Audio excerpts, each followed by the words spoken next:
ఖరీఫ్లో వర్షాధారంగా జొన్న అధిక విస్తీర్ణంలో సాగుతుంది. అయితే ఆలస్యంగా జొన్నను విత్తుకోవటం వల్ల చీడపీడలు ఆశించి దిగుబడులు తగ్గిపోతున్నాయి. కావున రైతులు ముందుగానే జొన్నను సాగు చేసుకోవాలి. ప్రస్తుతం జొన్న సాగు జూన్ నెలకి అనుకూలం. అయితే అధిక దిగుబడినిచ్చే నూతన రకాలు రైతులకు అందుబాటులో ఉన్నాయి. వాటి గుణగణాలేంటో ఇప్పుడు తెలుసుకుందాం.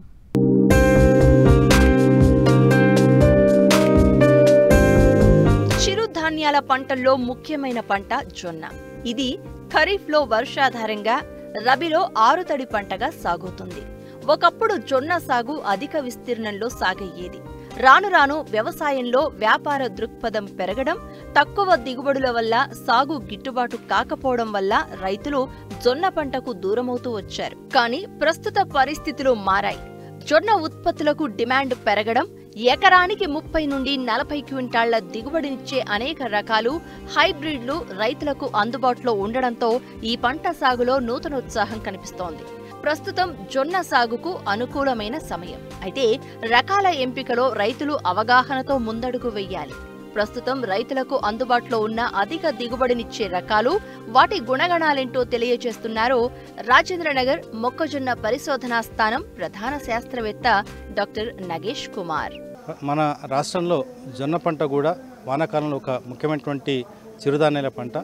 ఈ పంటని ప్రధానంగా మహబూబ్ నగర్, నాగర్ కర్నూల్, నారాయణపేట, అలాగే గద్వాల జిల్లాలో దక్షిణ తెలంగాణ ప్రాంతాల విషయానికి వస్తే, అదేవిధంగా మెదక్ మరియు ఆదిలాబాద్ జిల్లాల్లో కూడా ఎక్కువ విస్తీర్ణంలో సాగు చేయడం జరుగుతూ ఉంది.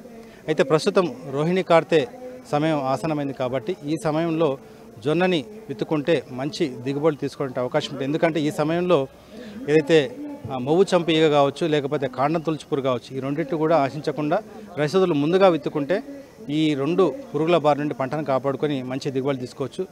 ఈ జొన్న పంటలో ముఖ్యంగా పాలెం ప్రాంతీయ వ్యవసాయ పరిశోధనా స్థానం నుంచి 2 కొత్త వంగడాలు, పాలమూరు జొన్న CSU 31, అలాగే పచ్చజొన్న రకాలు కూడా ఒక పాలెం పచ్చజొన్న రకం, ఈ రెండు కూడా ప్రస్తుతం పెద్ద ఎత్తున విత్తోత్పత్తి చేసి రైతులకు అందుబాటులో తీసుకొచ్చారు. కాబట్టి ముఖ్యంగా వీటిలో ఈ తెల్ల జొన్నలు ఏమైనటువంటి పాలమూరు జొన్న అనేది 110 రోజుల్లో కోతకొస్తుంది. అలాగే గింజ బూజు తెగులు తట్టుకుంటుంది. ఇది ఎకరాకి దాదాపుగా 30 నుండి 35 క్వింటాల వరకు కూడా దిగుబడిని ఇస్తుంది. కాబట్టి రైతులు ఇలాంటి రకాలను సాగు చేసుకుని కూడా మంచి దిగుబడి తీసుకోవచ్చు. అలాగే మనకి పచ్చజొన్నలో కూడా మంచి రకం ప్రస్తుతం అందుబాటులో ఉంది. ఈ పచ్చజొన్నలో ఈ పాలెం పరిశోధనా స్థానం నుంచి పాలెం పచ్చజొన్న అనే రకము 2 సంవత్సరాల క్రితం విడుదల చేశాము.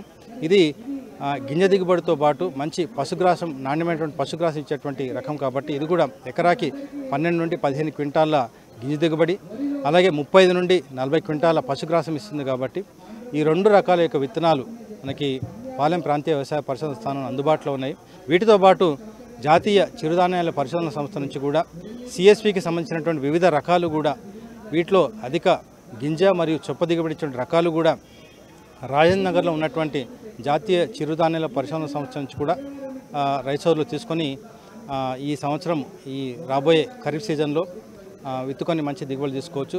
ముఖ్యంగా ఏంటంటే జొన్నలో రోహిణి కార్తె ఏంటంటే జూన్ 15 నుంచి జూలై 15 లోపే విత్తుకుంటే మనకి మంచి దిగుబడులు వస్తాయి. ఒకసారి జూలై 15 అదును దాటిందంటే ఈ మొవ్వు చంపిక కావచ్చు, కాండం తులుచుపురు, ఈ రెండు కూడా ప్రధానమైన సమస్యలు. కాబట్టి ఆ సమయంలో మనం విత్తన శుద్ధి చేసినా, లేకపోతే ఎలాంటి క్రిమిసంహారక చర్యలు చేపట్టినా కూడా ఈ మొవ్వు చంపు ఈగని కంట్రోల్ చేయడం చాలా కష్టం. కాబట్టి ముందుగానే ఈ రకాలను ఎన్నుకొని వాటిని ఏదైతే విత్తుకున్న సమయం ఉందో ఆ సమయంలోనే విత్తుకుంటే జూలై 15 లోపు విత్తుకుంటే మంచి దిగుబడి తీసుకోవడానికి అవకాశం ఉంటుంది.